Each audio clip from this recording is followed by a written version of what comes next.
आपण आपल्या क्लासला सुरुवात करतोय. ओके, आपण ग्रॅव्हिटेशन हा पॉईंट पाहिलेला आहे. सर्क्युलर मोशन, सेंट्रिपिटल फोर्स कशाला म्हणायचं आहे, Kepler's law, Newton's universal law of gravitation.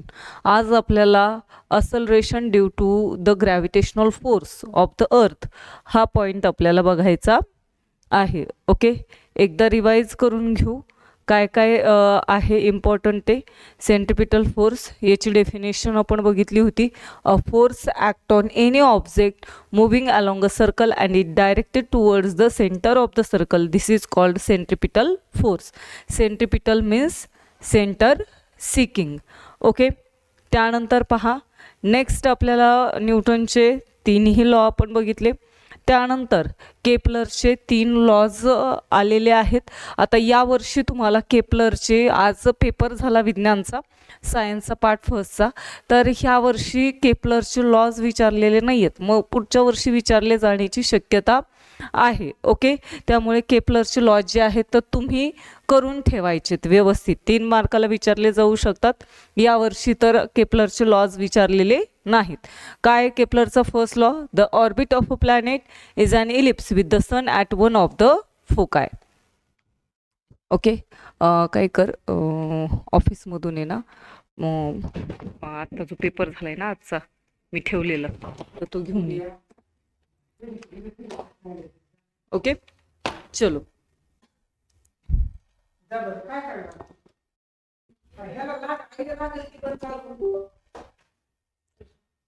Okay, चलो. नेक्स्ट आहे पहा, नेक्स्ट सेकंड लॉ आपण बघितलेला आहे. सेकंड लॉ काय, the line joining the planet and the sun sweeps equal area in equal interval of time. Okay, next आपण बघितलेला आहे पहा, थर्ड लॉ आपण पाहिलेला आहे. The square of period of revolution of a planet around the sun is directly proportional to the cube of the mean distance of a planet from the sun. Okay, हाही rule आपण बघितलेला आहे, हाही law आपण बघितलेला आहे. हे 3 lodge बघितले. त्याचबरोबर Newton's universal law of gravitation हाही यावर्षी विचारलेला नाही आहे. आज ह्या वर्षी जरा वेगळंच विचारलेलं आहे, त्यामुळे थोडंसं आपण काय करायचं आहे, आपल्यामध्ये पण इम्प्रूव्हमेंट करत जायचं आहे. ओके, चलो. नेक्स्ट काय, every object in the universe attract every other object with a definite force. This force is directly proportional to the product of masses of 2 objects and inversely proportional to the square of distance between 2 objects. Okay, हा universal law of gravitation आहे आणि यालाच आपण काय म्हणतो, universal law असंही म्हटलं जात असतं. त्यानंतर आपण मॅथमॅटिकल इक्वेशन आपण पाहिलेलं आहे. Force is directly proportional to the product of masses of 2 object and inversely proportional to the square of distance between 2 object. मग आपण पाहिलं होतं एफ ज्यावेळेस डायरेक्टली प्रोपोर्शनल इन्व्हर्सली प्रोपोर्शनलचं साईन काढून टाकतो त्यावेळेस जी आपल्याला काय घ्यावा लागतो, कॉन्स्टंट घ्यावा लागतो. मग पहा, capital G M1 M2 upon काय डी स्क्वेअर, हा काय आहे एफचा फोर्सचा फॉर्म्युला आपण पाहिलेला आहे. जीची व्हॅल्यू जी आहे पहा, तर ही जीची व्हॅल्यू कधीही काय होत नाही, बदलत नाही. ही सगळीकडे कशी राहते, सेम राहते. याच्यावरती ह्या वर्षी क्वेश्चन विचारलेला होता. जीची व्हॅल्यू जी आहे तर ही कुठेच बदलत नाही. युनिव्हर्समध्ये सगळीकडे कशी राहते, ही सेम राहत असते. आणि ती किती आहे पहा, 6.67 इंटू 10⁻⁻11 न्यूटन मीटर स्क्वेअर पर kg -2. कुठे कुठे -2 आहे, मायनस स्क्वेअर आहे, कुठे कुठे फक्त स्क्वेअर दिलेला आहे. ओके, तुमच्या बुक्समध्ये -2 दिलेला आहे, -2 लक्षात ठेवा, नाहीतर kg स्क्वेअर लक्षात ठेवा. ही जी व्हॅल्यू आहे जीची तर ही कधीही काय होत नाही, चेंज होत नाही. ओके, याच्यावरती असेच क्वेश्चन विचारलेले होते. 3 मार्काला क्वेश्चन आलेला होता, जीची व्हॅल्यू विचारलेली होती. त्याचबरोबर पहा, 2च मिनिटात मी तो पेपर घेऊन येते म्हणजे तुम्हाला सांगण्यासाठी.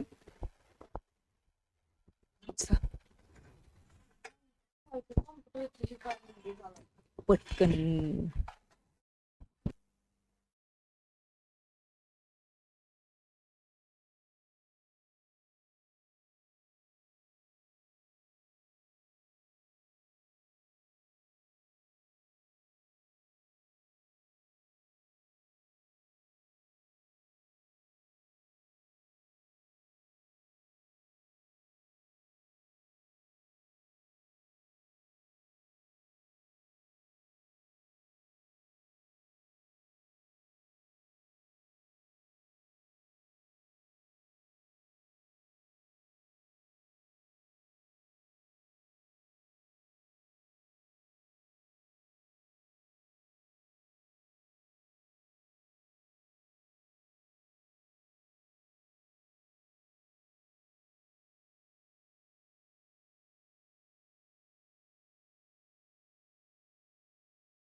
ओके, 1 मार्काला क्वेश्चन आपल्याला या ठिकाणी हा जो चॅप्टर आहे तर यावरती तुम्हाला जी काही ग्रॅव्हिटेशनल कॉन्स्टंट मी सांगितलं तर हा ग्रॅव्हिटेशनल कॉन्स्टंट आहे, जी तुम्हाला सांगितलं होतं ग्रॅव्हिटेशनल कॉन्स्टंट.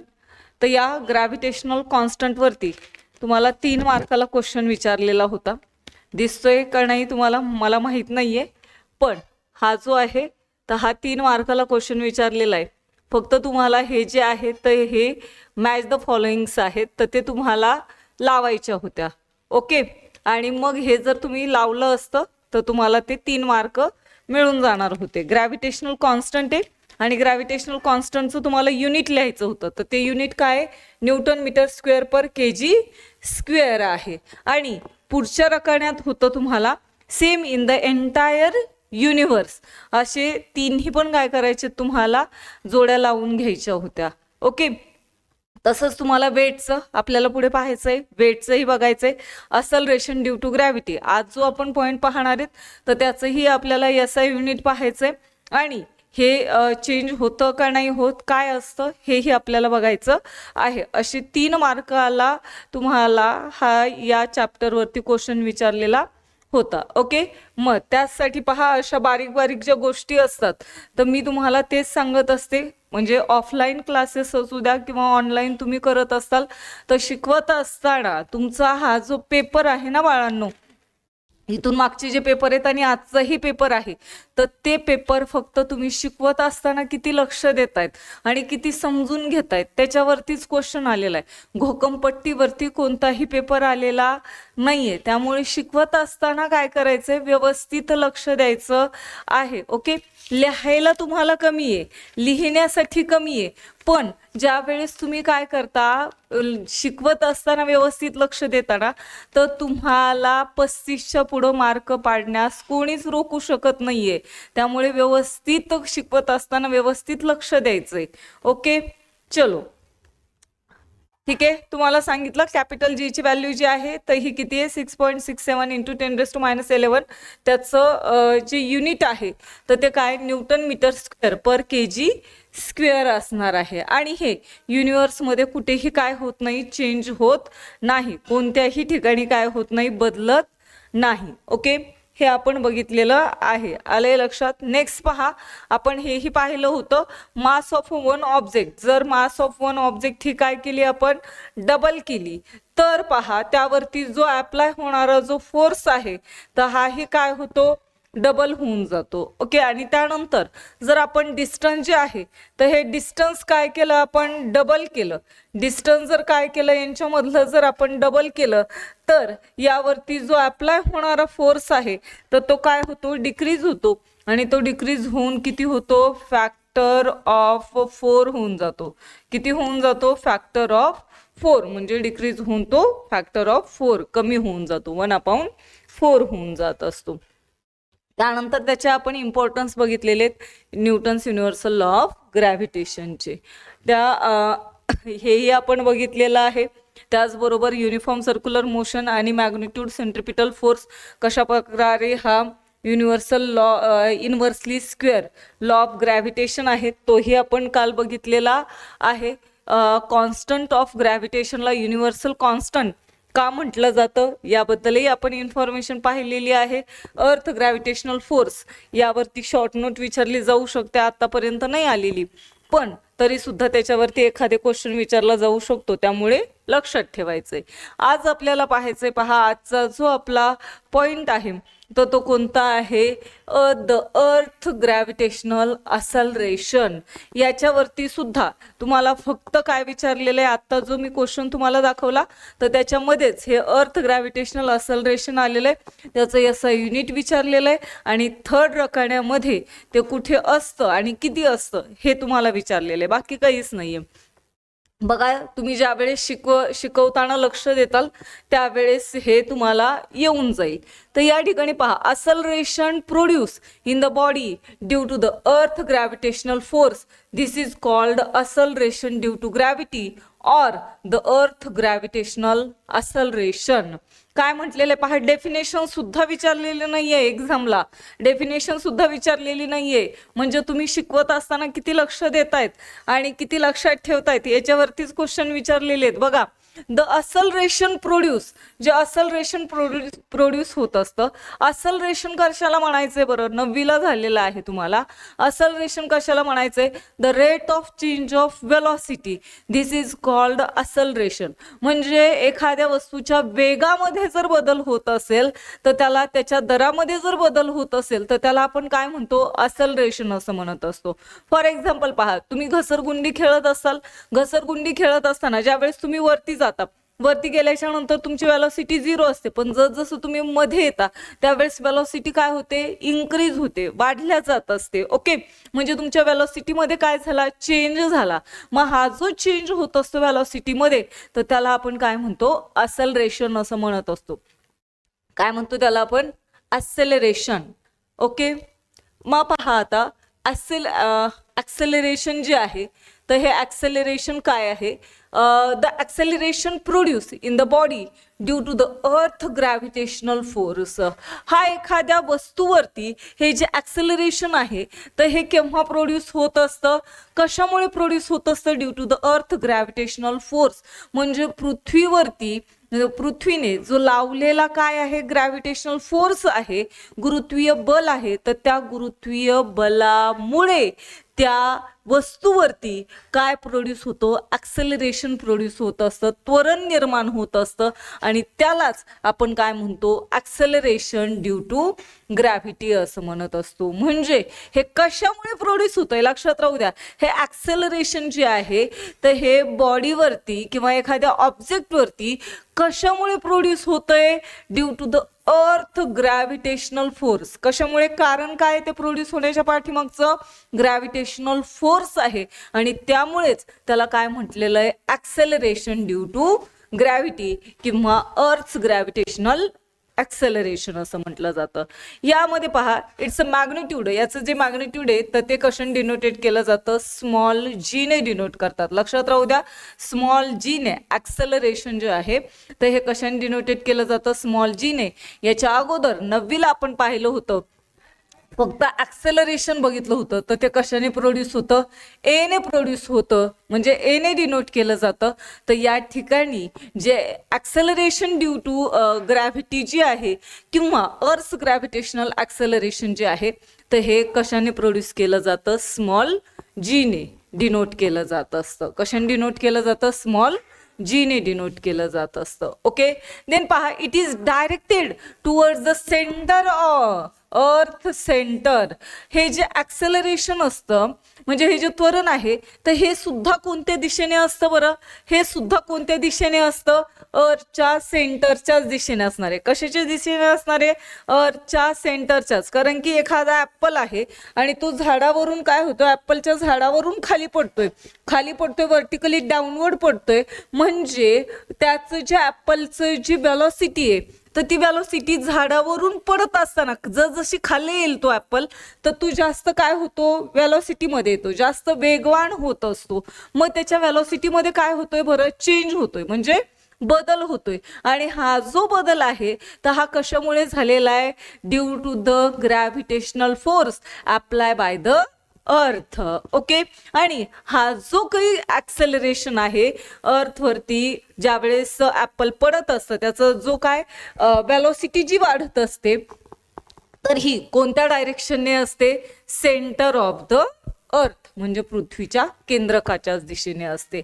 सपोज पहा, तुम्हाला काय सांगितलंय, a body of mass is M is release from the distance R from the centre 0 on the earth.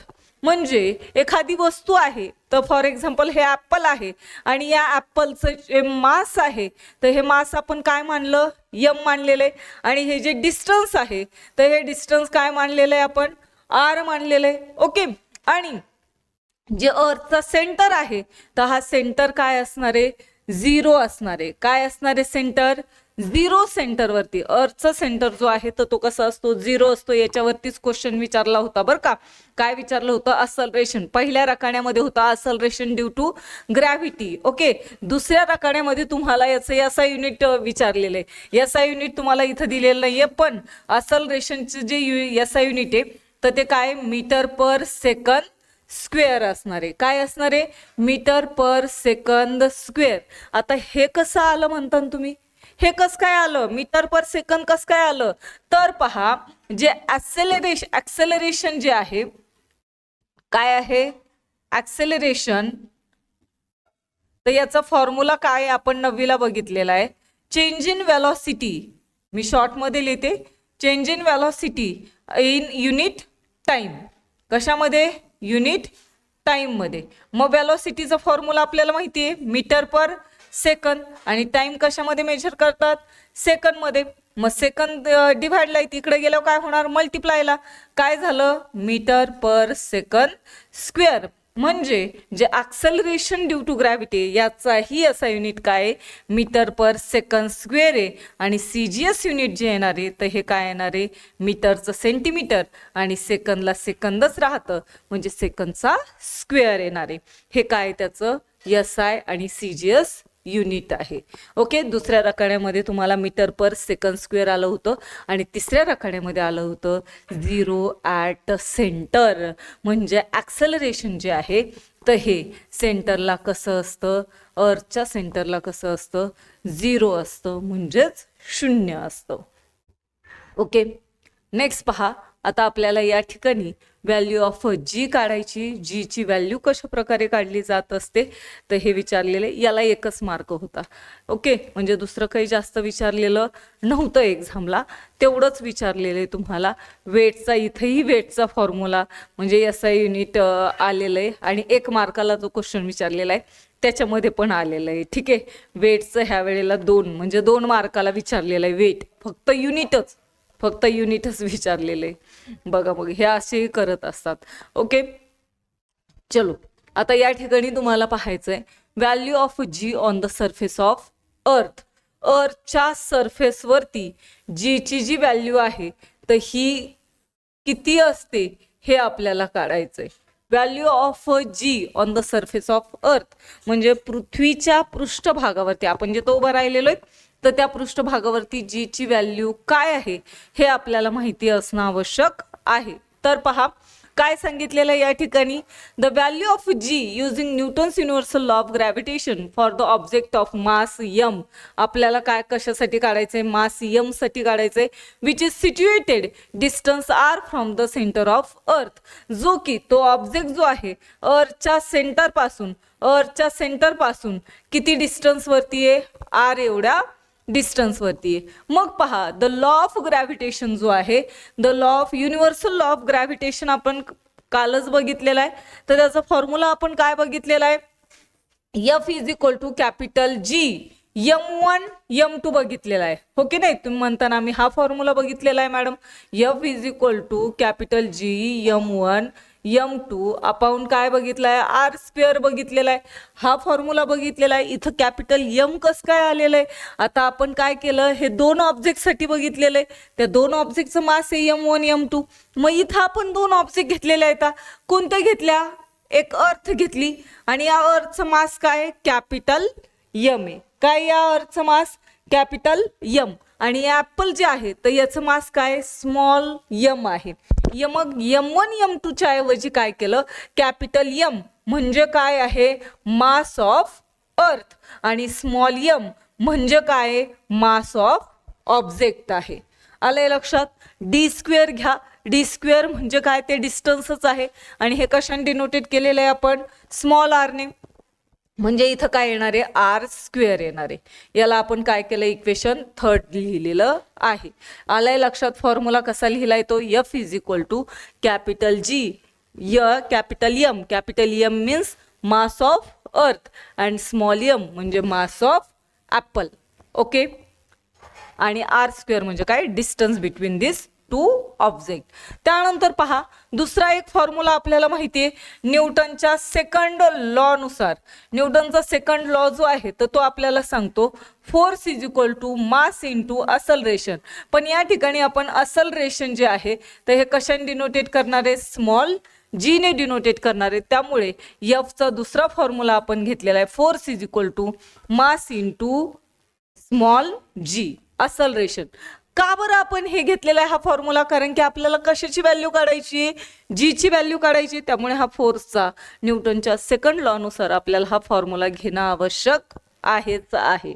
Okay, मग आता पहा या ठिकाणी आपल्याला काय करायचंय, हे फक्त सॉल्व करायचं आहे. काय करायचंय आपल्याला, हे सॉल्व करायचंय. मग हे सॉल्व करण्यासाठी आपल्याला काय करावं लागेल, हे दोन्ही सुद्धा जे फॉर्म्युले आहेत तर हे दोन्ही फॉर्म्युले कशाचे आहेत बरं, फोर्सचेच आहेत. दोन्ही फॉर्म्युले कशाचे होते, फोर्सचेच होते.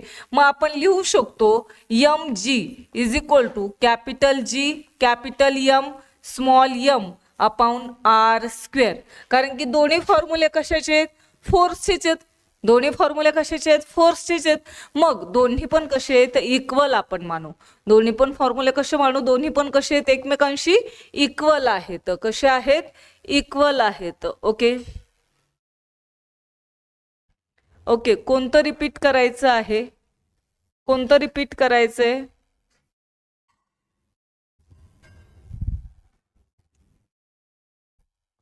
समजलंय का, कोणतं रिपीट करायचंय, मी पाहिलं नाही. ओके चलो.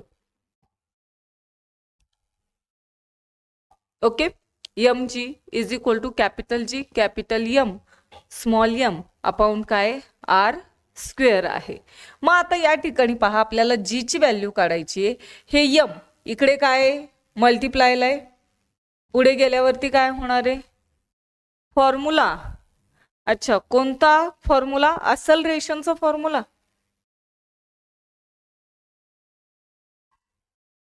असलरेशनचा फॉर्म्युला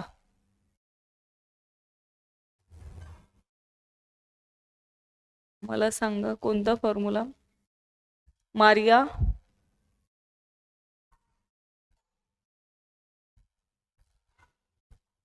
हाच फॉर्म्युला का जो मी वरती घेते तो, बरं ठीक आहे चलो, हे मी इथं लिहून दाखवते तुम्हाला. ठीक आहे, फोर्सचा फॉर्म्युला आपण पाहिलेला आहे. फोर्सचा फॉर्म्युला काय बघितलेला आहे, capital G capital M small M upon काय, आर स्क्वेअर. ओके, हा फोर्सचा फॉर्म्युला. आपण याच्या अगोदरचा फॉर्म्युला काय बघितलेला आहे बाळांनो, एफ इज इक्वल टू काय, capital G M1 M2 upon काय, डी स्क्वेअर. हा बघितलाय की नाही युनिव्हर्सल लॉ ऑफ ग्रॅव्हिटेशन मध्ये. मग आपण या ठिकाणी तिथं दोन ऑब्जेक्ट घेतल्या होत्या, M1 आणि दुसरी एक ऑब्जेक्ट घेतली होती, ती कोणती होती, M2 होती. ओके, मग या ठिकाणी M1 म्हणजे काय, M1 म्हणजे आपण इथं काय म्हणणार आहेत, मास ऑफ ऍपल, जे कशाने डिनोटेट केलेलं आहे, यम ने. आणि M2 म्हणजे काय म्हणणार आपण, कॅपिटल एम म्हणजे काय, मास ऑफ अर्थ. मग आपल्याला फॉर्म्युला काय येईल बरं, आपला फॉर्म्युला काय येईल, आणि या दोन्ही मधलं जे डिस्टन्स आहे तर ती डी स्क्वेअरच्या ऐवजी कशाने डिनोटेट केलं, आर स्क्वेअरने. मग आपल्याला हाच फॉर्म्युला इथं लिहिला आपण तर कसा येईल, कॅपिटल जीला कॅपिटल जी M1. आता M1 काय करू आपण, कॅपिटल एम घेतलं किंवा स्मॉल एम घेतलं तरी काही प्रॉब्लेम नाही. मग M1 म्हणजे काय म्हणलं आपण त्याला, कॅपिटल एम. कॅपिटल एम म्हणजे काय, मास ऑफ अर्थ. आणि M2 म्हणजे काय, मास ऑफ ऍपल, जे की स्मॉल एम ने डिनोट केलेलं आहे. आणि त्याच्यामधलं डिस्टन्स जे आहे तर ते कशाने डिनोटेट केलेलं आहे, आर ने, म्हणजेच आर स्क्वेअर. त्यानंतर पहा दुसरा फॉर्म्युला आपण न्यूटनचा सेकंड लॉ ऑफ मोशन जो आहे तर त्यानुसार आपण पाहिलं, मास इंटू काय, असलरेशन. पण या ठिकाणी आपण असलरेशन ए ने डिनोटेट न करता कशाने डिनोटेट केलेलं आहे, स्मॉल जी ने डिनोट केलेलं आहे. कशाने डिनोटेट केलेलं आहे, स्मॉल जी ने डिनोटेट केलेलं आहे. ओके, मग आता पहा हे दोन्ही पण फॉर्म्युले जे असणार आहेत तर हे दोन्ही फॉर्म्युले कशाचे आहेत बरं, फोर्सचेच आहेत. म्हणजे दोन्ही एकमेकांना कसे आहेत, इक्वल आहेत. मग तेच आपल्याला कसं लिहायचंय, M G is equal to capital G capital M small M upon R square, म्हणजे mass of earth into mass of object divided by distance between them. आपल्याला जी ची व्हॅल्यू काढायची, जी ची व्हॅल्यू काढायची म्हणजे यम हा जीला कसा आहे मल्टिप्लाय मध्ये, इकडं आल्यावर काय होणार, डिव्हाइडला जाणार. मग घ्या डिव्हाइडला, small G is equal to capital G capital M small M upon R square, आणि हा इकडे यम मल्टिप्लायला आहे, इकडं आल्यावर काय झाला, डिव्हाइडला गेला. कुठे गेला, डिव्हाइडला. मग हे स्मॉल एम काय झालं, कॅन्सल झालं. आलं आपल्याकडे काय, small G is equal to काय, capital G capital M upon R square. हा आपल्याकडे फॉर्म्युला आलेला आहे. बट तुम्हाला काय सांगितलेलं आहे आता पहा या ठिकाणी, object is situated on the surface of earth, small R is equal to काय, capital R. Small R is equal to तुम्हाला काय सांगितलंय, कॅपिटल आर सांगितलेलं आहे. मग स्मॉल आरच्या ऐवजी आपल्याला काय घ्यायचंय, कॅपिटल आर घ्यायचंय. म्हणजेच कॅपिटल जी कॅपिटल एम आपण काय, capital R square. Capital R म्हणजे काय, लक्षात राहू द्या, कॅपिटल आर म्हणजे काय, radius of the earth. Capital R म्हणजे काय, radius of the earth. Capital M म्हणजे काय, mass of earth. Capital G म्हणजे काय, ग्रॅव्हिटेशनल कॉन्स्टंट किंवा कॉन्स्टंट ऑफ ग्रॅव्हिटेशन असंही म्हटलं जात असतं. ओके, आणि लक्षात राहू द्या या तिघांच्याही व्हॅल्यू कधीही चेंज होत नाहीत. म्हणजे पहा जी रेडियस ऑफ अर्थ आहे तर याची व्हॅल्यू किती आहे, रेडियस ऑफ अर्थची जी व्हॅल्यू आहे तर ही असणार आहे 6.4 इंटू 10⁶ मीटर. त्यानंतर मास ऑफ अर्थ जी आहे तर त्याची व्हॅल्यू आहे 6 इंटू 10⁻24 किलोग्रॅम, आणि कॅपिटल जी म्हणजेच ग्रॅव्हिटेशनल कॉन्स्टंट जे आहे तर त्याची व्हॅल्यू आहे 6.67 इंटू 10⁻11 न्यूटन मीटर स्क्वेअर पर केजी स्क्वेअर. या ज्या 3 व्हॅल्यूज आहेत ना बाळांनो, तर या 3 व्हॅल्यू कधीही बदलत नाहीत, त्या सेमच राहणार आहेत, त्या बदलणार नाहीत, लक्षात राहू द्या. ओके, मग याच व्हॅल्यूचा आपल्याला काय करायचं, यूज करायचं. इथं तुम्हाला जीचं असं युनिट दिलेले ऑलरेडी मी तुम्हाला सांगितलं होतं, मीटर पर सेकंड स्क्वेअर.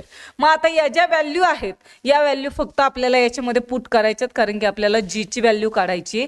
तर पहा g is equal to capital जीची काय आहे value, 6.67 into 10⁻11. Okay, into capital M ची व्हॅल्यू काय सांगा, 6 इंटू 10⁻24 डिव्हायडेड बाय आर ची व्हॅल्यू काय आहे 6.4 इंटू 10⁻, किती आहे 10⁻6 मीटर, आणि याचा स्क्वेअर आहे त्यामुळे इथं काय केलं आपण, ब्रॅकेट स्क्वेअर केलेला आहे. काय केलं आपण, ब्रॅकेटचा स्क्वेअर केला. ओके, आता त्यानंतर पहा आता यांची आपल्याला काय करायचंय, मल्टिप्लिकेशन करून घ्यायचंय. काय करायचं यांचं आपल्याला मल्टिप्लिकेशन करून घ्यायचंय. Small G is equal to याने मल्टिप्लाय करून घ्या, 26 × 42 × 4 6 36 36 × 4 40 4 6 36 36 × 4 40, आणि 2 घरं सोडून पॉईंटच्या पुढं 2 हे आहेत संख्या आहेत, मग 2 घरं सोडून काय करायचं, पॉईंट द्यायचा. म्हणजे काय येणार आहे या ठिकाणी, काय येणार आहे 40.02 इंटू पहा इथं काय येईल 10⁻11 आणि +24 आहे. मायनस प्लस काय होऊन जातं, मायनस होऊन जातं. म्हणजे 24 मधून आपल्याला किती मायनस करायचे, 11 मायनस करायचे. 24 मधून जर 11 आपण मायनस केले तर या ठिकाणी किती येणार आहेत 13 आणि जे मोठ्या संख्येचं चिन्ह आहे प्लस तर ते प्लसला प्लस डिवायडेड बाय 6.4 जे आहे तर या 6.4चं आपल्याला काय करायचंय स्क्वेअर करून घ्यायचा आहे तर तो स्क्वेअर किती येतोय 40.96 म्हणजे 64चा वर्ग आहे 4096 ओके. आणि जर आपण पॉईंट जर घेतले तर खालचा पॉईंट म्हणजे 6.4 इथं असं आपण मल्टिप्लाय करणार ना मग पॉईंटच्या पुढं किती संख्या आहे 2 त्यामुळे 2 घरं सोडून काय करायचंय आपल्याला पॉईंट द्यायचा आहे ओके.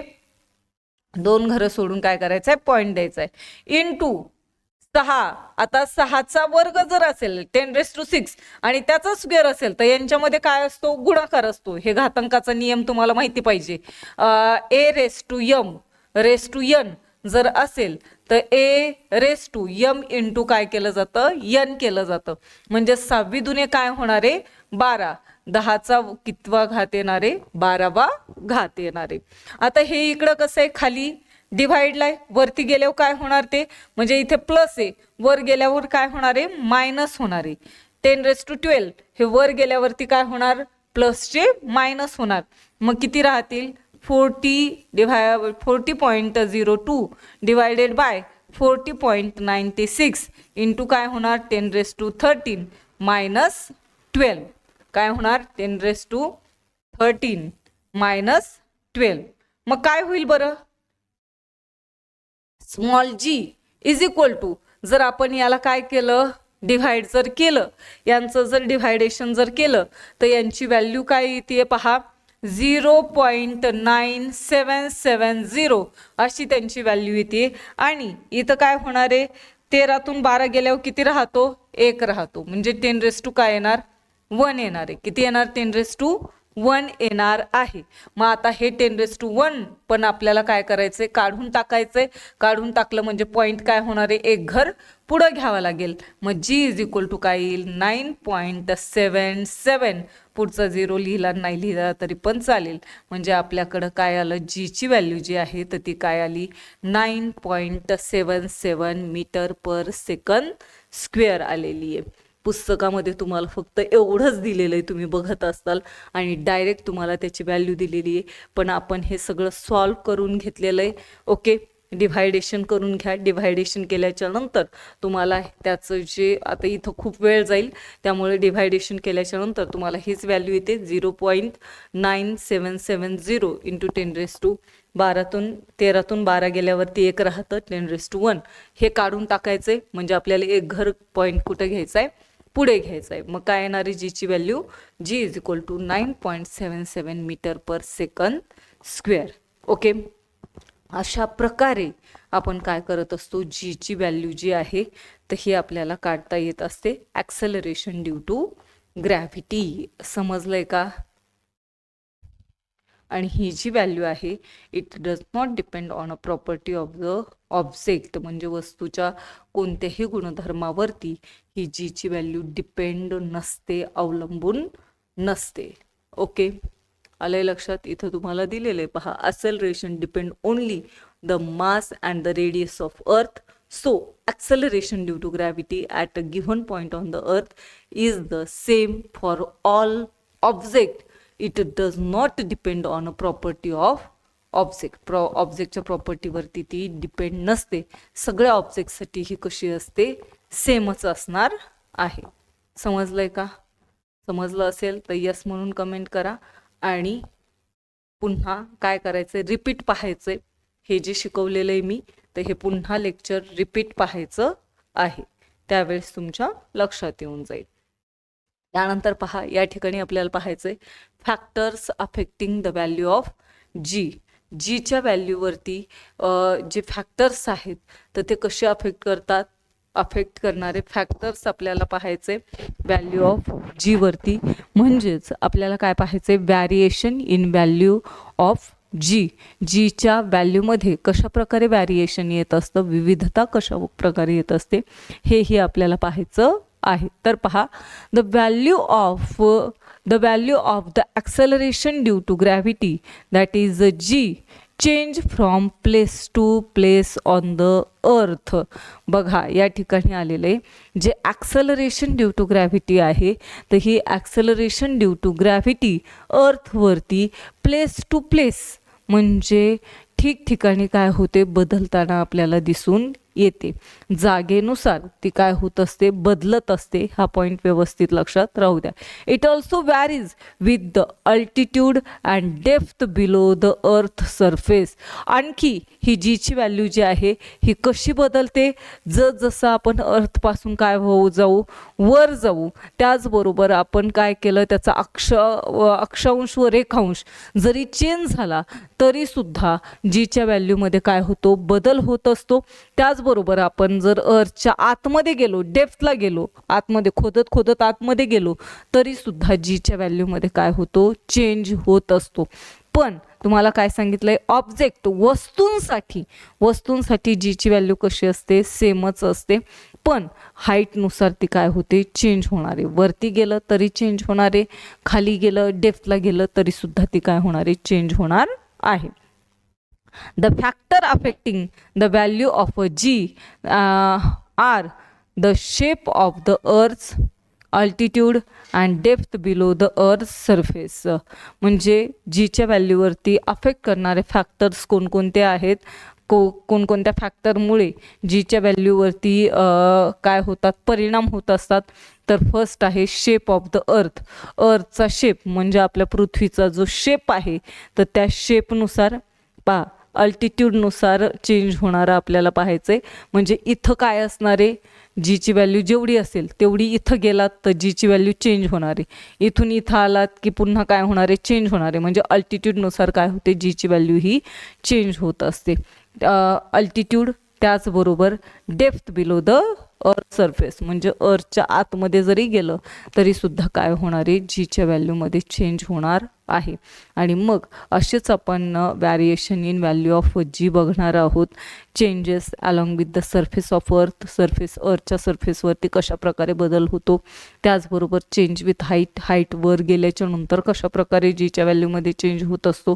त्याचबरोबर डेप्थ ऑफ द अर्थ म्हणजेच अर्थच्या डेप्थला गेलो, खोलीमध्ये गेलो तर कशा प्रकारे चेंज होतो हे आपल्याला बघायचं आहे. ओके, मग आता पहा, फर्स्ट आपल्याला पाहायचं या ठिकाणी जीच्या व्हॅल्यूमध्ये जो बदल झालेला आहे तर तो कशावरती झालेला आहे, सरफेस ऑफ द अर्थ. कशावरती, सरफेस ऑफ द अर्थ म्हणजे पृथ्वीच्या पृष्ठभागावरती जीच्या व्हॅल्यूमध्ये कशा प्रकारे चेंज होतो हे आपल्याला पाहायचं आहे. तर पहा, the earth is not perfectly spherical. आपल्याला माहिती आहे की अर्थ जो आहे हा परफेक्टली स्पेअर नाही आहे, म्हणजे पूर्ण असा गोल नाही आहे. इथं तुम्हाला दाखवलं आहे, पण तो कसा आहे, इलिप्टिकल आहे, लंबवर्तुळाकार आहे. हे तुम्हाला माहिती आहे. परफेक्टली काय नाही आहे, स्पेअर नाही आहे, स्पेरिकल नाही आहे. पूर्ण घन आपल्याला दिसून येत नाही, पूर्ण गोल सर्कलसारखा दिसून येत नाही आपली earth. It is somewhat flat at the pole and the bulging at the equator. मग ती कशी आहे अर्थ कशी आहे, फ्लॅट ॲट द पोल. हे जे पोल आहेत तर या पोलच्या ठिकाणी कशी असते, ही फ्लॅट असते. कशी असते, फ्लॅट असते. आणि इक्वेटर पाशी, हे जे इक्वेटर आहे तर या इक्वेटर पाशी काय झालेली असते, बल्ज झालेली असते. काय झालेली असते, बल्ज म्हणजे काय, फुगीर असते. इथं कशी आहे, इक्वेटर पाशी कशी आहे, फ्लॅट आहे. इक्वेटर पाशी कशी असते, फ्लॅट. आणि पोल पाशी कशी असते, फ्लॅट. आणि इक्वेटर पाशी कशी असते, बल्ज झालेली असते. इक्वेटर पाशी कशी झालेली आहे, बल्ज म्हणजे फुगीर झालेली असते. लक्षात राहू द्या, फर्स्ट पॉईंट लक्षात राहू द्या. आपली जी अर्थ आहे तर ती it is not exactly spherical. It is flat at the pole. ही पोल पाशी कशी असते, फ्लॅट असते. आणि बल्जिंग ॲट द इक्वेटर पाशी कशी असते, ती बल्ज झालेली असते, फुगीर झालेली असते. देन पहा, at the surface of the earth the value of g is maximum, that is 9.832 metre per second square at the pole at the polar radius is minimum. लक्षात राहू द्या, जीच्या व्हॅल्यूमध्ये इथंच लगेच बदल झालेला आहे. काय बदल झालेला आहे पहा, अर्थच्या सरफेसवरती म्हणजे पोल पाशीचा जर विचार केला तर पोल पाशी जीची व्हॅल्यू जी आहे तर ही जीची व्हॅल्यू पोल पाशी कशी असते, मॅक्झिमम असते. पोल पाशी कशी असते, मॅक्झिमम. पोल पाशी कशी असते, मॅक्झिमम असते. आणि ती मॅक्झिमम म्हणजे किती सांगितलेली आहे, 9.832 मीटर पर सेकंद स्क्वेअर असते. ओके, का बरं तेवढी असते, कारण की सेंटर पासूनचं तिचं जे रेडियस आहे तर या ठिकाणी हे रेडियस कसं असतं, स्मॉल असतं. कसं असतं, स्मॉल. म्हणजे पोलार रेडियस जे आहे याच्या कंपॅरिझनमध्ये ही रेडियस कसं असतं, मिनिमम असतं. कसं असतं, मिनिमम असतं. आणि हे रेडियस कसं असणार आहे, याच्या कंपॅरिझनमध्ये मॅक्झिमम असणार आहे. कसं असणार आहे, मॅक्झिमम असणार आहे. इक्वेटर पासली जी रेडियस आहे तर ही कशी असते, मॅक्झिमम असते. आणि जर रेडियस कशी असेल, मॅक्झिमम असेल, तर त्या ठिकाणी पहा इक्वेटर पाशी जीची व्हॅल्यू जी असते तर ती कशी असणार आहे, मिनिमम असणार आहे.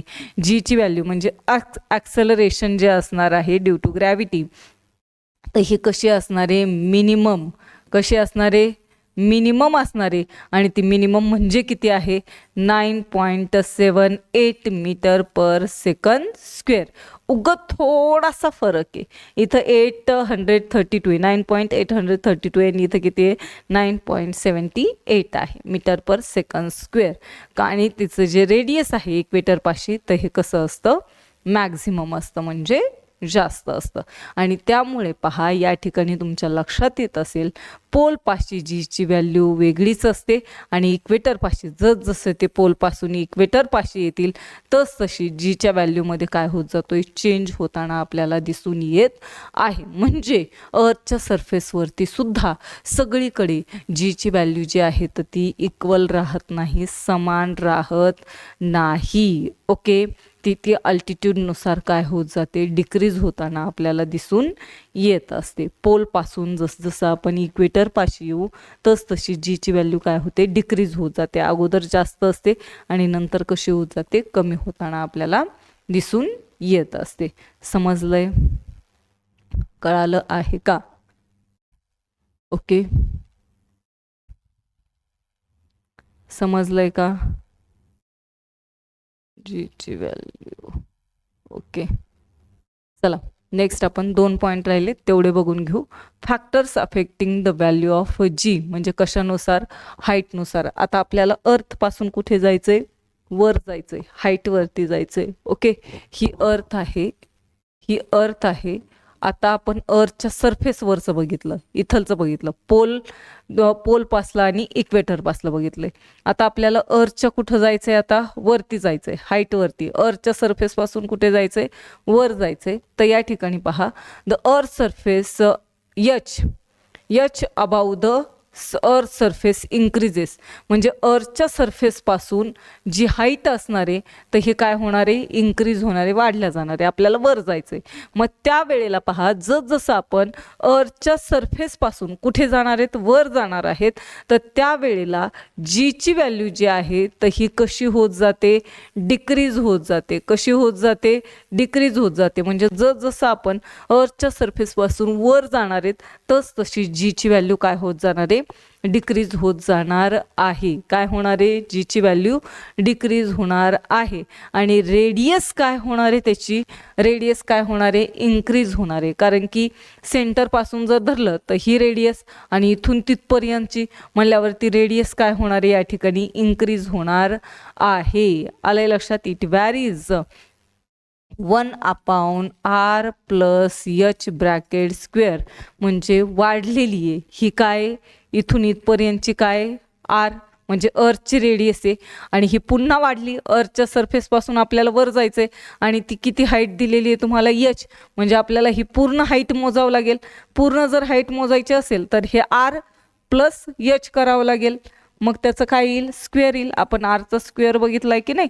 मग याचं काय होईल, आर म्हणजे काय, हे दोन्ही पण घ्यावं लागतील, आर प्लस एच. याचं काय येईल, स्क्वेअर येईल. R is the capital R म्हणजे काय रेडियस ऑफ द अर्थ. मग आता पहा जसं आपल्याला वरती जायचंय तर जीची व्हॅल्यू काय होत जाते, चेंज होताना आपल्याला दिसून येते, डिक्रीज होताना आपल्याला दिसून येते. तर कशी डिक्रीज होते पहा. सरफेस ऑफ द अर्थ ॲव्हरेज सांगितलंय तुम्हाला. ॲव्हरेज जी आहे तर ही जीची व्हॅल्यू ॲव्हरेज किती असणार आहे, तर पहा हाईट कशी असणार आहे सरफेसवरती 0च असणार आहे. मग जीची व्हॅल्यू किती असणार आहे 9.8 मीटर पर सेकंद स्क्वेअर असते.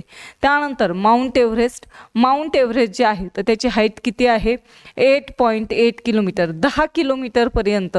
म्हणजे अर्थच्या सरफेसपासून 10 किलोमीटरपर्यंत वर गेलात तर तिथपर्यंत जीची व्हॅल्यू चेंज होत नाही, तेवढीच राहत असते. त्याच्यानंतर हळूहळू काय होते, चेंज होताना आपल्याला दिसून येत असते. ओके, मग पहा माउंट एव्हरेस्टचं हाईट किती आहे 8.8 आहे. मग तिथंही जीची व्हॅल्यू काय आहे 8.8 आहे हाईट, आणि जीची व्हॅल्यू किती असणार आहे, चेंज नाही होणार, ते 9.8च राहणार आहे. Maximum balloon height reaches the manmade balloon, म्हणजे मॅनमेड मानवनिर्मित जो बलून आहे तर या मानवनिर्मित बलूनने जी गाठलेली हाईट आहे, म्हणजे ही जी हाईट असणार आहे तर ती हाईट किती आहे 36.6 किलोमीटर, म्हणजे 36.6 किलोमीटरपर्यंत असा जो बलून आहे तर तो कुठपर्यंत गेलेला आहे 36.6 किलोमीटरपर्यंत गेलेला आहे. तर त्या ठिकाणी गेलेल्यावरती जीची व्हॅल्यू जी आहे तर ही किती होते 9.77 मीटर पर सेकंद स्क्वेअर. मग आता तुम्हाला दिसत असेल डिक्रीज होताना जसं हाईटवरती जातोय तशी जीची व्हॅल्यू काय होते, डिक्रीज होताना तुम्हाला दिसून येते. नेक्स्ट आहे height of a typical weather satellite, म्हणजे जो हवामानाबद्दलचा जो सॅटेलाइट आहे तर तो आपण अर्थच्या ऑर्बिटमध्ये रिव्हॉल्व करायला ठेवलेला आहे. तर त्याची हाईट किती सांगितलेली आहे 400 किलोमीटर, आणि मग त्या ठिकाणी जीची व्हॅल्यू किती असणार आहे 8.7 मीटर पर सेकंद स्क्वेअर असते. त्याचबरोबर पहा हाईट ऑफ कम्युनिकेशन सॅटेलाइट, ज्याच्यावरती आपण फोनवरती बोलत असतो, तो सॅटेलाइटसुद्धा अर्थच्या सरफेसच्या म्हणजे अर्थच्या ऑर्बिटमध्येच रिव्हॉल्व करतोय. तर त्याची हाईट जी आहे तर ही हाईट किती आहे 35,700 किलोमीटर. कम्युनिकेशन सॅटेलाइट लॉन्च केलेला आहे एवढ्या किलोमीटरवरती. तर त्या ठिकाणी जीची जी व्हॅल्यू आहे तर ही जीची व्हॅल्यू किती सांगितलेली आहे 0.225 म्हणजे 0.225 मीटर पर सेकंद स्क्वेअर. मग आता तुम्हाला दिसत असेल अर्थच्या सरफेसपासून जसं आपण हाईटवरती जाऊ तशी जीची व्हॅल्यू काय होत गेलेली आहे, डिक्रीज होताना आपल्याला दिसून येत असते. लक्षात राहू द्या, जीची व्हॅल्यू काय होते, हाईट जर इन्क्रीज झाली तर जीची व्हॅल्यू काय होणार आहे, डिक्रीज होणार आहे. ओके, चलो एवढंच लक्षात ठेवायचं. आणि लास्ट आहे पहा इंटेरियरमध्ये जायचं आहे, म्हणजे डेप्थमध्ये जायचं आहे.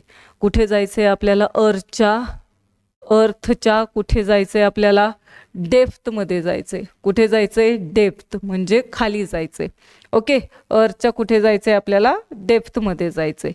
मग त्यावेळेस पहा the average value of a g is a less than that of earth surface, म्हणजे अर्थच्या सरफेसवरती जेवढी जीची व्हॅल्यू असणार आहे तर ती व्हॅल्यू अर्थच्या सेंटरमध्ये जाताना सुद्धा काय होणार आहे, डिक्रीज होणार आहे. म्हणजे तुम्हाला वाटत असेल की जीची व्हॅल्यू खाली जाताना काय होईल, इन्क्रीज होईल, पण ती इन्क्रीज होत नाही.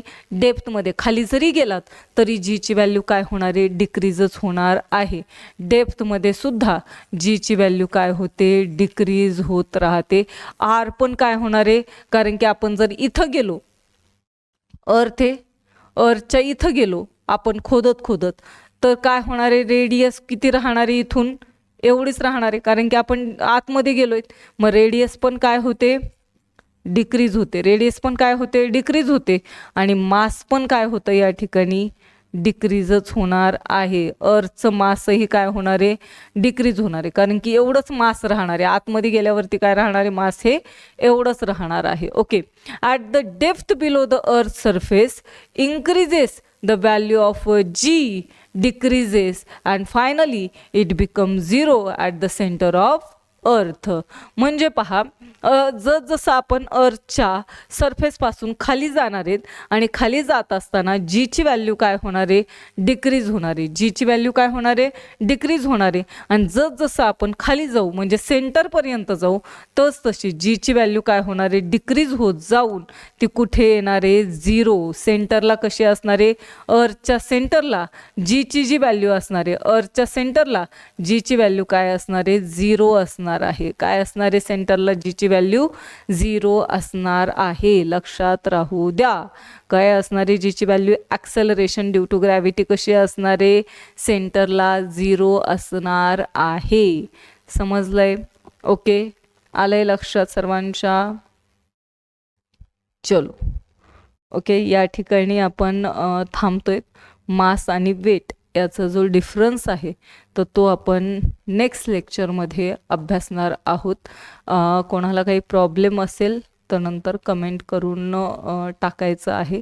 मी पाहिल तो, त्याच्यानंतर आपण ते क्लिअर करून घेऊ. पण हे जे लेक्चर झालेलं आहे तर ते लेक्चर एकदाच बघत बसायचं नाही आहे. पुन्हा पुन्हा डबल रिपीट काय करायचं आहे तुम्ही ते पाहायचं आहे. एकदाच पाहिल्याच्या नंतर ते लक्षात येणार नाही. त्यामुळे हे लेक्चर जे असतात तर ते रिपीट बघायचे आहेत. ओके, जेणेकरून तुमच्या त्या कन्सेप्ट ज्या आहेत तर त्या क्लिअर होऊन जातील. ओके, या ठिकाणी आपण थांबतोय. उद्या आपण मास आणि वेट यांचा डिफरन्स बघणार आहोत. तोपर्यंत सर्वांना बाय बाय.